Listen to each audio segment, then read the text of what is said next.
आज भी जो लोग दिवाली के दिन दीपोदान कहकर के उत्सव मनाने की बात करते हैं, क्या यह धर्म की व्यवस्था को मटियामल करने का षड्यंत्र नहीं है? कोई बुद्धिजीवी बताए कि दीपोदान में दिया किधर से जलेगा और दिवाली में दिया किधर से जलेगा। दीपोदान में दिवाली में कोई अंतर बता के बताए। हम बाबा साहब के मानने वाले लोग अगर बाबा साहब का अपना आदर्श मानते हैं तो बाबा साहब की बात पर भरोसा करना चाहिए। अगर दिवाली दीपोदान होती तो बाबा साहब बता करके जाते।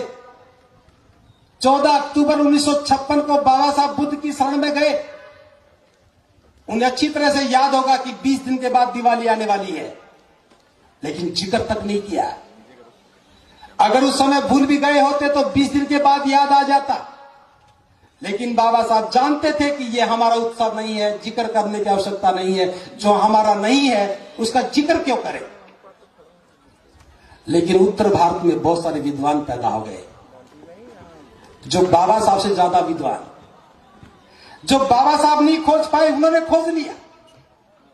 बौद्ध धर्म के किसी भी साहित्य में कार्तिक मास की अमावस्या का जिक्र तक नहीं है, और दिल्ली में बैठे विद्वानों की आंखों के सामने कार्तिक मास की अमावस्या दिखती है, क्योंकि उनकी संतानें, उनकी पुत्र वधुएं, उनकी जीवन संगिनियां